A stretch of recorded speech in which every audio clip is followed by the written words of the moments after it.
Welcome to the second episode in a mini-series about trust and feedback.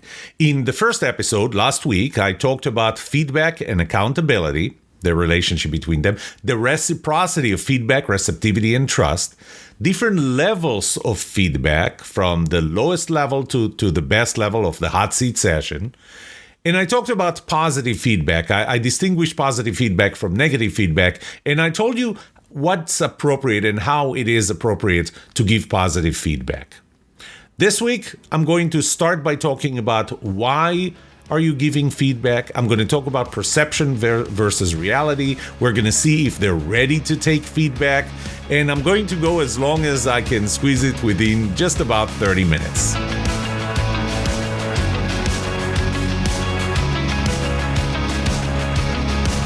Welcome to The Trust Show. I'm Yoram Solomon, your host, the author of the Book of Trust, and facilitator of the Trust Habits Workshop. My mission is simple. I want to help you form habits that build your trustworthiness, because the answer to this question will have the biggest impact on your personal and professional success or failure. Can I trust you?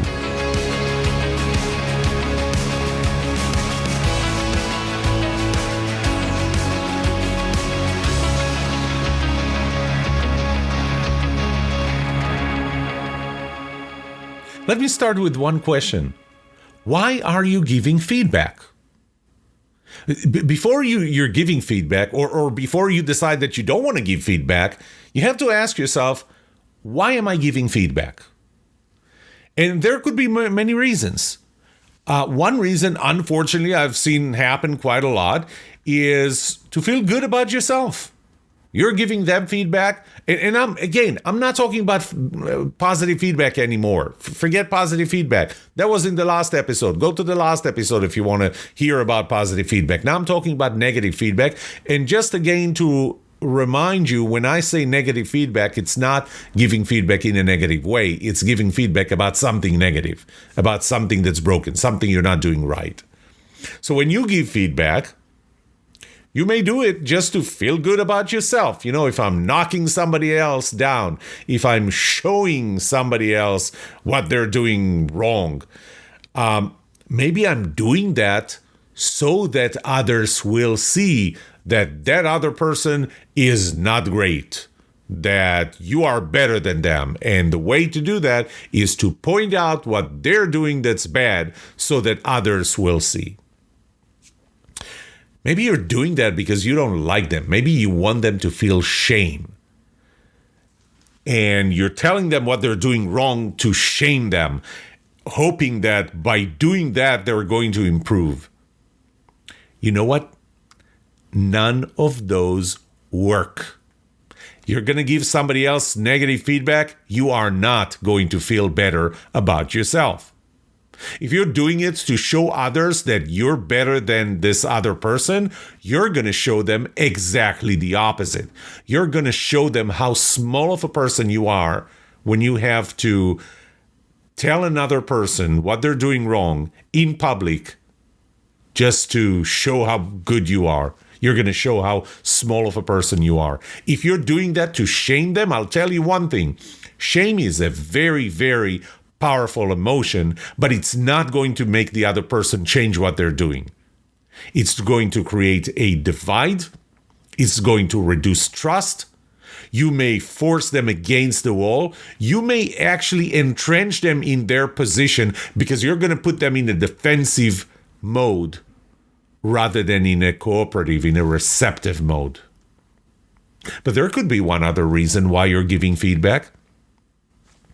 And that it's if you really, really want to help them and help the organization.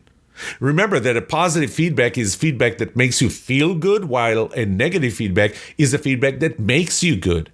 If you are giving them that feedback to make them better, to help them, give feedback.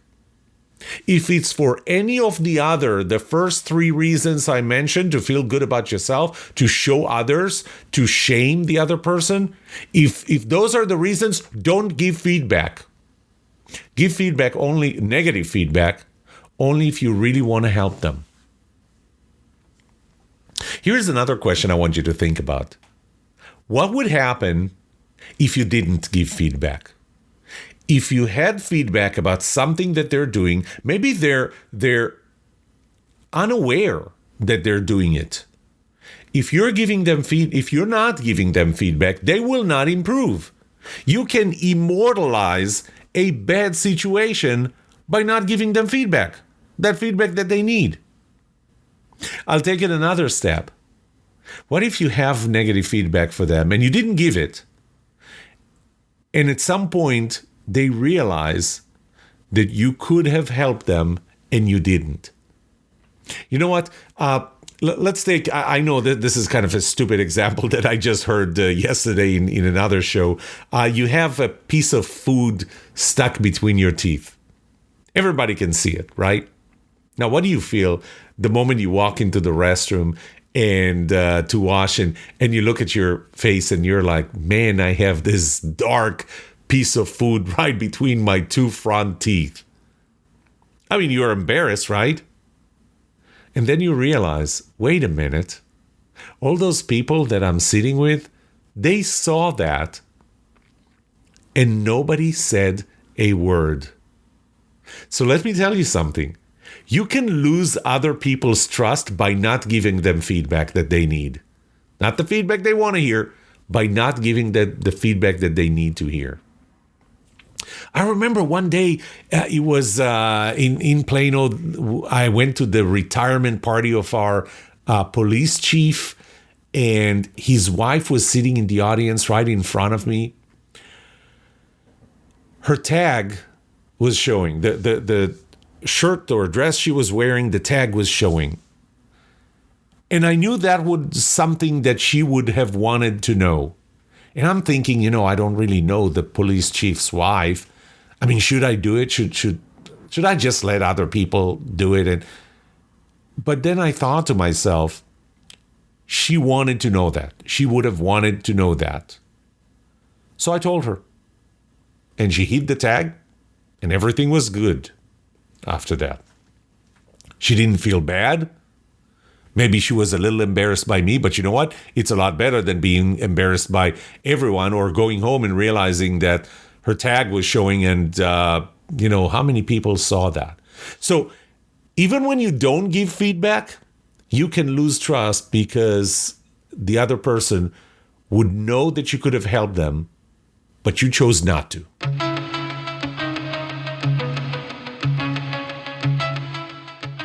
I want to talk about perception versus reality. So now we're going into, okay, you decided to give feedback. So let's talk about perception versus reality. One of the exercises that I do in my workshops is I put the number, well, we can argue whether I put the number 6 lying on its right side or the number 9 lying on its left side, because that looks the same. So I put that number and I ask people, what do you see? Now, since it's lying on its side and it's not standing upright, then it depends. Different people see different things. What do you see? Some people would say, I see 6. Some people would say, I see 9. And it's really a matter of perception at this point. I told you in the last episode that we had this offsite in a company when I was on the executive team. We used to have this monthly offsite, and that part of that monthly offsite session was this hot seat session. And during the hot seat session, our vice president of human resources, I'll call him Tom, mainly because his name was Tom Capizzi. And Tom said something that I will never forget. He said, listen, you're about to get feedback, to hear feedback.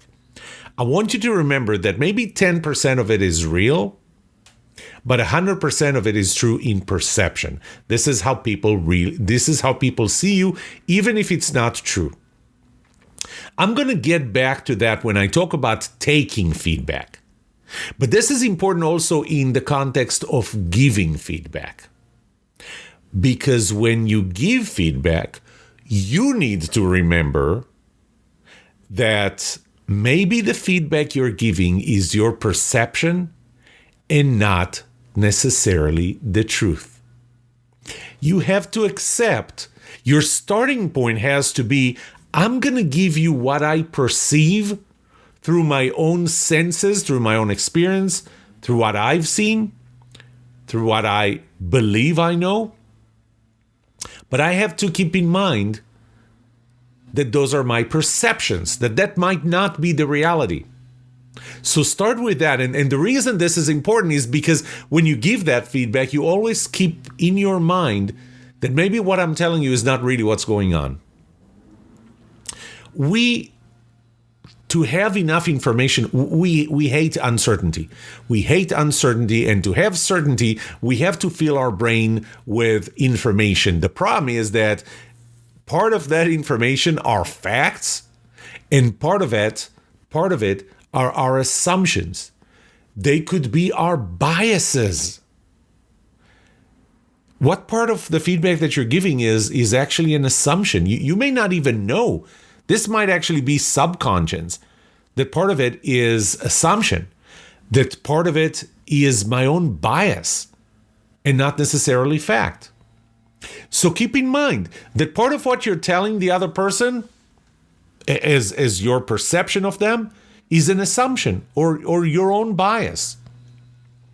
So when you give feedback, focus on what you know. Try and separate. Ask yourself, is this something that I really know, or is this an assumption, or is this how do I know that? How do I know that that's a fact? Just accept the fact that you may not know things, you may not know what reality is, but the other reason is you're seeing somebody doing something, you may not know the cause of this. And if you knew what the cause was, you may have realized that that's not necessarily a negative thing. You know, when somebody does something, part of your assumptions is why are they doing that? And you can come up with multiple reasons to why they're doing that would actually change your perception of whether this was a good thing or a bad thing. So when you give feedback, it's not only that the person receiving feedback needs to keep in mind that the big part of it can be perception. You, the person who gives feedback, needs to keep in mind that part of it is your perception and not reality, part of your feedback. And keep that open. And therefore, you keep an open mind to why this is happening. And I'm going to talk about that. And I'm not going to suggest that you actually ask them, why are you doing this? This might not be your thing to ask. Maybe they will volunteer that information. It's not for you to ask, why are you doing that? But just keep in mind that you might not know why. Which brings the issue of empathy. Empathy, remember my definition of empathy that I put in the Book of Trust is it's your ability to see things from their perception, their perspective, as if you were them, not as if you were you. You know, it's very easy to say, if I were in their shoes, I would do something differently. But you're not in their situation. You're not in their shoes. You are not them. If you know the Maslow's hierarchy of needs, you may be at different layers at that hierarchy of needs than they are. You might be looking for self-fulfillment. You might be looking for, I don't know, you may be more focused on achieving certain things while they are worried about keeping their job. They might be worried about, health situations, family situations. They're in a different level than you are. And that's something that you need to keep in mind when you give that feedback. Now, I'm not saying don't give the feedback because God knows what situation they're in and maybe this is the worst thing for them to hear. No, you are giving the feedback. I presume that you're giving the feedback to help them get better, to help them be better. So give the feedback, but keep in mind that you are not in their situation and you don't know why they're doing certain things. You don't know why they're worried about different things. And you don't want to be this stupid ass that, gives that piece of feedback just to realize that, oh man, if I knew that that's their situation right now, I would have looked at my feedback completely different. So keep in mind that the feedback you're giving is perception. Keep in mind that part of what you think you know is actually assumptions, your own biases. Keep in mind that you don't know their situation and you don't know why they're doing things. And if you keep that in mind, you're going to be a little more flexible in how you give feedback.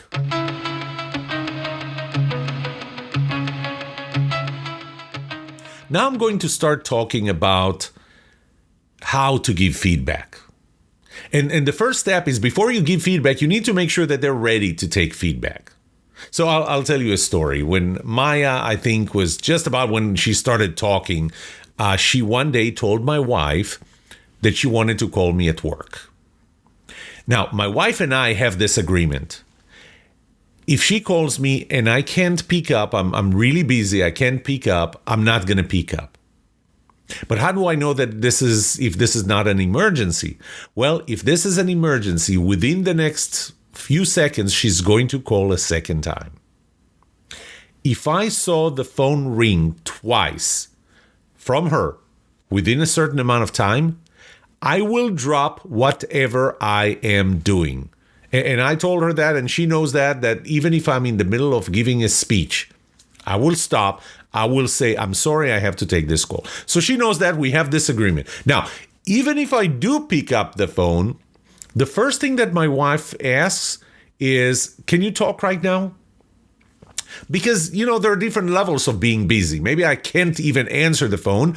Maybe I can, but I am still real busy and I'm in the middle of something. And if this is not really important, then maybe this can wait. So the first question that she asked is, can you talk right now? So Maya wanted to call me, and my wife, Anat, gave her the phone, and she said, here's how you dial, and, you type those numbers, and when Daddy answers, the first thing that you do, he may not answer, but if he does answer, the first thing that you do is you ask him, can you talk right now? So my phone rings, I answer, and it's Maya on the other side. And Maya starts with, hi, Daddy. It's Maya. Can you talk right now? As much as I would have loved to talk to her, I was really in the middle of something. Not busy enough to not even answer the phone, but busy enough to not be able to have this conversation. So I said, Maya, not right now. And then Maya kept on going and told me everything that happened in at home or everything. And so nothing was urgent, obviously. But here's the deal. My wife told her, you have to call, but when you call, you have to first ask if he can speak, if he can talk to you right now. What she didn't say is, what do you do if she says no? And Maya just kept on going. So before you give feedback, ask, can I give you feedback? Is this a good time? Is this a good place? Are you willing? Are you open to get some feedback? If they're not ready to get feedback, that's not the time to give them feedback. But you know something? If you don't ask, if you just go ahead and give them feedback, even if it is the right time, it is the right place, just the fact that you decide that they're ready to get feedback and you don't even inquire if they're in the right mood or the right mental state to take your feedback, they're going to be less receptive. Somebody gave me feedback once, and unsolicited, I didn't ask for your feedback. Would I be open to your feedback? I would be, but the fact that you just went on and gave me feedback, and it wasn't in front of other people. And it wasn't like I was in a terrible place or terrible time. It was, I was just thinking, it kind of set me back a little to know that they're giving me feedback because they feel they need to give me feedback. And it's really not important to them whether I am receptive or not. I can tell you, even if it is the right time, the right place, and they're in the right state of mind, there is a difference in their receptivity that can be achieved by you simply asking, can I give you feedback? I have feedback for you. Can I give it to you? Their answer might be, this is not a good time, this is not a good place, I'm not in the right state of mind. And even if they ask you for feedback, Can you give me feedback? And I remember, and it happened to me several times, that somebody asked me for feedback. I don't know if I was ready to give them feedback or not, or that I planned to give them feedback, but they asked, can you give me some feedback? And my next question was, do you want the truth, or do you want me to sugarcoat it? Or do you want the truth, or do you want me to tell you exactly what you want to hear? Obviously, it's kind of cynical, maybe even sarcastic. The answer is cynical or sarcastic. But they may not know that I have some poignant feedback to give them. This is not going to be, maybe what you think is you're coming to me and asking, can you give me feedback? And you're assuming that this is going to be so great. He's going to tell me how great I am. So I want to prepare you. Do you want the truth, or do you want me to tell you only what you want to hear? Well, their next point is, well, maybe we'll do that another time. That's great. I mean, I'm glad that your feedback was, do you want the truth? Of course, you need to do that like Jack Nicholson. You want the truth? You can't handle the truth. Son, we live it. Never mind. I'll move on. What if they say no? What if you ask them, do you want to take feedback? I have some feedback to you. Are you ready to get feedback? What if they say no? Well, don't push. Don't push feedback if they're not ready for it. You just made it clear that you have feedback for them. And it's really now on them. And by the way, and I'll talk more about that when I talk about taking feedback, what happens from their side when you tell them that you have feedback for them and they're not ready to take that. The level of trust you have in them, their trustworthiness is now eroding with every second that goes by, with every minute, with every day that they're not coming back to you to say, give me that feedback. Because now you're thinking, well, this is not somebody who really wants feedback. So the clock is ticking if they said no, but that's not on you. You gave them the opportunity. You told them that you have feedback. They said not now. Don't push it. You made it clear. You may want to, a few days later say, hey, would you want feedback? I can guarantee you're already trusting them less because they're showing a lower level of receptivity, because they didn't follow up, because they know that you have feedback for them. But don't push it. Don't give them the feedback without them indicating that they're ready to take it.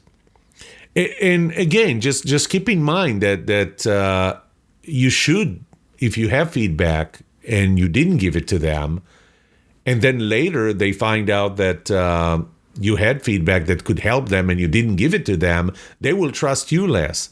Not so much if you tell them, hey, I have feedback for you. Do you want it? Later, when they find out what it is, they're probably not going to feel that you knew something that could help them. What they would probably feel is, man, Yoram knew something. He wanted to give me that feedback, and I shut him down. They're not going to lose trust in you because you told them that you had feedback.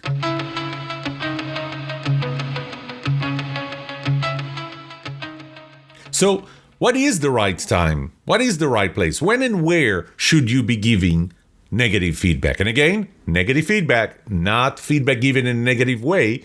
That happens if you deliver it not at the right time, not at the right place. That would make it a negative feedback, a feedback given in a negative way. But when I say negative feedback, I'm talking about feedback about something negative, something that can be improved. So when and where?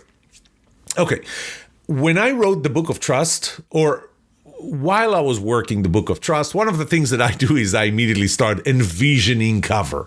And I decided that, I'm creative enough. I'm going to design my own cover. By the way, at that time, the title for the book was going to be Can I Trust You?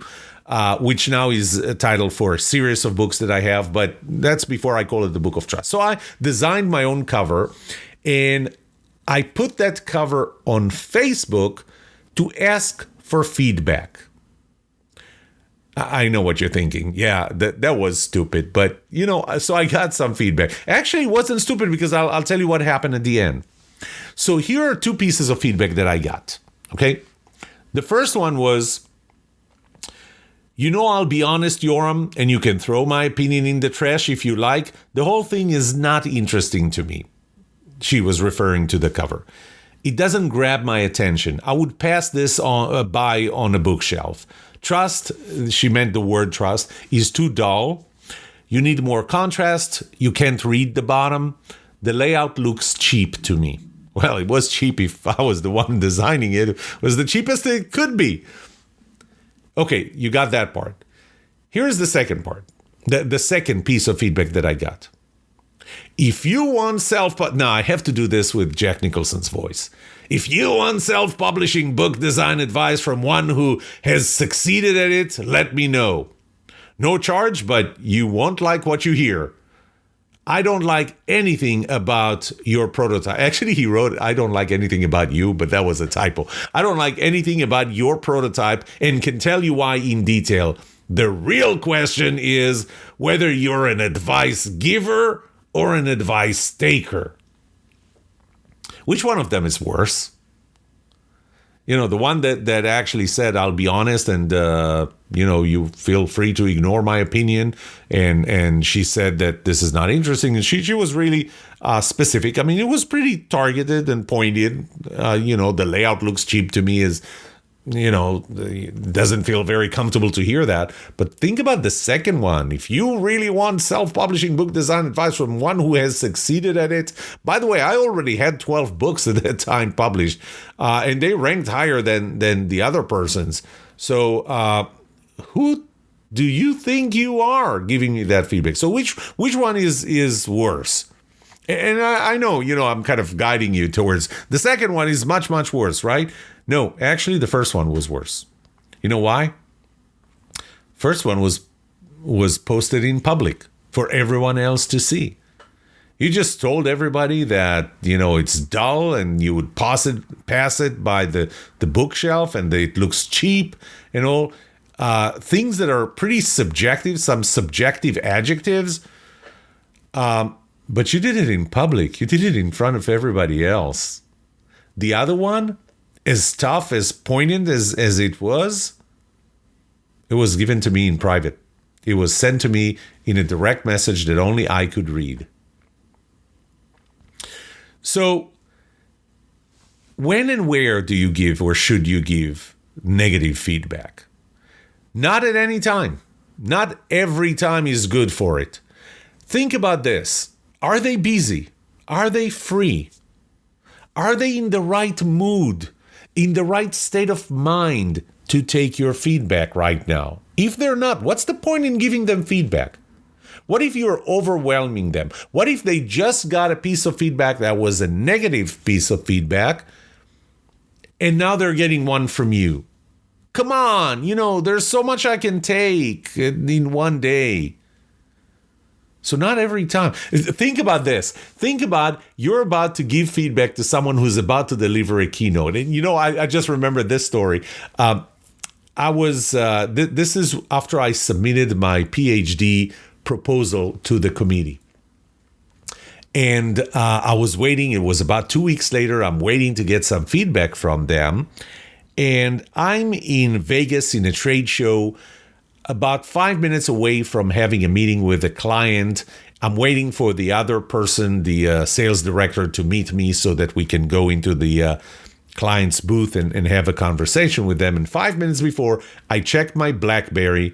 Yes, this was not yesterday. I checked my BlackBerry and I see an email from one of my committee members. I shouldn't have opened that email. I'm telling you right now, 5 minutes before a keynote, 5 minutes before meeting with a client is not the time to open emails that are not related to the meeting you're about to enter or to the keynote you're about to deliver. But I opened it, and it started with the following words. Yoram, I don't think you are anywhere near ready to continue to the next stage of this dissertation.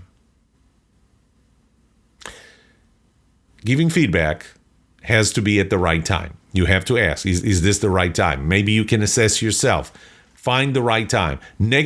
Positive feedback, The time, maybe positive feedback. This is exactly the right time for me to get positive feedback after I got something really, really bad. Maybe getting this positive feedback will make me feel so much better right before I go on stage, right before I meet a client. But negative feedback, there has to be the right time. Don't give negative feedback at the wrong time. How about place? Not any place is good for feedback. And I'm going to talk about it in front of other people next, but not every place is good. Avoid a hostile environment. Sometimes the environment itself puts the other person in a state of mind. There is an environment where they feel more comfortable, they feel more self-assured, they feel more confident in some environments, like their office, for example, as opposed to a hostile environment. Maybe your office is a hostile environment.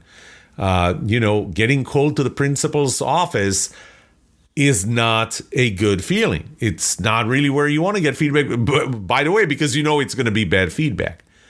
Maybe you take them out to a friendly environment. Change place. Go get coffee. Go get pizza. Go somewhere where they're going to feel that it's a better place. So negative feedback, not anytime, not any place. How about in front of other people? Once again, ask yourself, what is the reason why I'm giving them that feedback? Are you doing it in front of other people to build yourself up? Are you doing it to hurt the other person so that everybody will see how bad they are? Is there any other hidden agenda? Don't give negative feedback in front of other people unless the level of trust in this organization and your motivations are like Blue Angels. This is when you can have the hot seat session. If you can hold the hot seat session, if the level of trust that already exists within everybody who's going to witness the level of feedback that you're going to give this other person, then sure, do it in front of other people. This is very rare. Most cases, there is no such level of trust. Maybe even just one person. And I talked about that, I think, in the first episode of the first season when I talked about the size of a team and realizing that the level of trust depends on the weakest link in that team. Because when you give feedback, you are also forcing vulnerability by the other person. And so if you are about to give that feedback in front of others, there better be the level of trust that exists within the Blue Angels team with everybody who's going to be in attendance, everybody who's going to be a witness. Other than that, do not give negative feedback in front of other people. You do it one-on-one. Never give negative feedback behind somebody's back. This is really bad. They do not want to get that negative feedback from somebody else. Now, the only reason why you may want to do that is if you know that third person, that third party, is someone that they trust, and the purpose of you giving them that feedback is so that they will convey it to this other person. They may not trust you well enough, but they trust the other person. So if you go to this other person and tell them, hey, you may want to tell them that XYZ, because they're going to listen to you. They're not going to listen to me. But don't say it to another person without that intention of that going to them, without worrying that it's going to come from me. Yeah, you can say that it came from me. Tell them that I said so. That's fine. Or if you think that they're not going to feel comfortable, then don't tell them it came from me. But you tell them because they trust you. Definitely not because you tell them because I don't want to do it myself, because I'm not accountable. I don't want to be accountable. I want to be anonymous. No, that's not a good reason.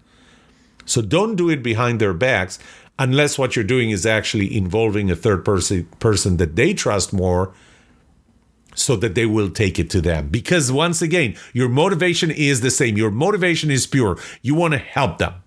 Not that you talk about them behind their back because you want to belittle them, because you want to feel better. And I talked more about that when I asked them, why is it that you're giving feedback?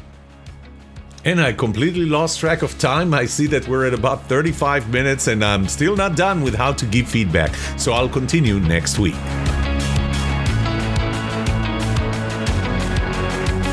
What would you like to know about trust and trustworthiness? Let me know and I'll answer it in a future episode. I would love to hear from you. Email me at yoram@thetrustshow.com. If you like this episode, subscribe to the show so you will automatically get notified when I release a new episode. Rate it, write a review for this podcast, because those ratings help not only you, but also others looking for podcasts just like this. If you're looking for more resources to learn about how to build trust, be trusted, or know who to trust, look up my workshops at yoramsolomon.com/workshops, online courses at trustedatwork.com, find my books on Amazon, or go to my website, yoramsolomon.com. And remember one thing, the answer to these two questions will have the biggest impact on your personal and professional success or failure. Can I trust you? And can you trust me? Thank you for listening or watching The Trust Show.